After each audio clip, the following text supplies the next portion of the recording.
ರಾಜಣ್ಣವರು ಮಹಾನ್ ಮೇಧಾವಿಗಳು, ಮಹಾನ್ ಸಾತ್ವಿಕರು, ಕಾಂಗ್ರೆಸ್ನಲ್ಲಿ ಮಹಾನ್ ಧೀಮಂತ. ರಾಷ್ಟ್ರದಲ್ಲಿ ಮಲ್ಲಿಕಾರ್ಜುನ್ ಖರ್ಗೆ ಅವರು ಬಿಟ್ಟರೆ ಎರಡನೇವರೇ ಕೆ ಎನ್ ರಾಜಣ್ಣವರು. ಅದಕ್ಕೋಸ್ಕರನೇ ಈ ಮದ ಮತ್ಸರ ಮಾಧುರ್ಯ ಎಲ್ಲ ತುಂಬ್ಕೊಂಡು ಎಮ್ ಎಲ್ ಎಗಳನ್ನ ಏಕವಚನದಲ್ಲಿ ಮಾತಾಡೋದು. ಕಾಂಗ್ರೆಸ್ಸಿನ ಇವ್ರ ತಾತಂದ ಇವ್ರ ಅಪ್ಪಂದ ಆಸ್ತಿ.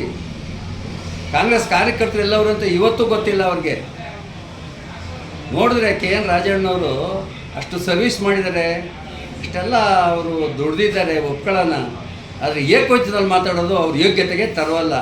ಬಾಯಿಗೆ ಬೀಗ ಹಾಕಬೇಕು, ಅವ್ರ ಹೆಂಡತಿ ಮಕ್ಳಿಗೂ ಬೀಗ ಹಾಕ್ಬೇಕು. ಅವರು ಮಗ ನೋಡಿದ್ರೆ BJP ಆಫೀಸ್ಗೆ ಹೋಗ್ತಾರೆ, ಡೆಲ್ಲಿಗೆ ಹೋಗಿ ಭೇಟಿ ಮಾಡ್ತಾರೆ. ಏನು ದೇಶಕ್ಕೆ ರಾಷ್ಟ್ರಕ್ಕೇನು ಭಾಳ ದೊಡ್ಡ ಗೌರವ ಇದು ಮಾಡ್ಬಿಟ್ಟಿದ್ದಾರೆ ಅವರು. ಏನು ಮಹಾನ್ ಸಾಧಕರು ಇವರು. ಪಾಪ ಪಾಪ ಮಹಾತ್ಮ ಗಾಂಧಿ ಬಿಟ್ಟರೆ ಎರಡನೇವನೇ ಅವನು ರಾಜೇಂದ್ರ ಕಾಂಗ್ರೆಸ್ನಲ್ಲಿ. ಪಾಪ ಅವ್ರಿಗೆ ಸಲಹೆ ಮಾಡೋಕ್ಕೆ ಹೋಗಿದ್ದ ಮನುಷ್ಯ ಅವನು, ಅಮಿತ್ ಶಾಗೂ ನರೇಂದ್ರ ಮೋದಿ ಅವ್ರಿಗೆ. ಕೆ ಎನ್ ರಾಜಣ್ಣವರು ಪಾಪ ಏನು ಕಾಂಗ್ರೆಸ್ ಪಕ್ಷ ಕಟ್ಟೋಕ್ಕೆ ಬಾಟೂತ್ ಕಂಪ್ನಿ ಮಾಡಿದವ್ರೆ. ಕಾಂಗ್ರೆಸ್ ಬಾಟೂತ್ ಕಂಪ್ನಿ ಬೀಗ ಹಾಕೋಕ್ಕೆ ಕಾಂಗ್ರೆಸ್ಗೆ, ಕಾಂಗ್ರೆಸ್ ಆಫೀಸ್ಗಳಿಗೆ. ಏನು ರಂಗನಾಥ್ ಅವ್ರ ಬಗ್ಗೆ ಮಾತಾಡೋದು ಅವ್ರಿಗೆ ಯೋಗ್ಯತೆಯೇ ಅಲ್ಲ. ಡಿ ಕೆ ಶಿವಕುಮಾರ್ ಯಾರು ಗೊತ್ತೇನ್ರಿ? ಪಕ್ಷ ಕಟ್ಟಿರೋ ಕಟ್ಟಾಳು ಕಣ್ರಿ, ಧೀಮಂತ ಕಣ್ರಿ, ಧೀರ ಕಣ್ರಿ. ಏನಿದ್ರು ಇವರು ಟ್ರಬಲ್ ಶೂಟರ್ಗಳು.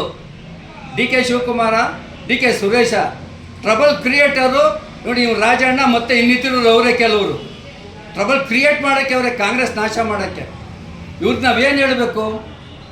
ಆದರೂ ಕೂಡ ಕುಣಿಗಲ್ ಜನತೆ ಯಾಕೆ ಇನ್ನೂ ಸೌಜನ್ಯದಿಂದ ಕುಂತವ್ರೋ ಗೊತ್ತಿಲ್ಲ. ಅದಿನ್ಯಾವ ಪಕ್ಷದ ಸಿದ್ಧಾಂತ ತತ್ವ ಮಡಿಕೊಂಬಿಟ್ಟವ್ರೋ ಇವರು. ರೇ ಫಸ್ಟು ಅವ್ರನ್ನ ಕಿತ್ತೆಸಿಬೇಕಣ್ರಿ. ಕೆ ಎನ್ ರಾಜಣ್ಣನ ಎಲ್ಲಿವರೆಗೂ ನೀವು ಈ ತುಮಕೂರು ಜಿಲ್ಲೆ ಕಾಂಗ್ರೆಸ್ನಲ್ಲಿ ಅವನು ಕಿತ್ತಾಕಲ್ವೋ ಅಲ್ಲಿವರೆಗೂ ಕಾಂಗ್ರೆಸ್ ಆಗಲ್ಲ. ಆಲೇ ಮುಕ್ಕಾಲು ಭಾಗ BJPಗೆ ಹೊಂಟೋಗೋರು ಬಿಡಿ. ಅವರು ಲಾಸ್ಟ್ ಟೈಮೇ ದೇವೇಗೌಡನ ಸೋಲಿಸ್ದಾಗಲೇ ಇವರು ಬಸವರಾಜಿಗೆ ಮಾಡಿದ ಜನ ಇವರು. ಇವರೇನು ಹೊಸ್ತಾ ಇವ್ರದ್ದು, ಇವ್ರ ಯೋಗ್ಯತೆಗಳು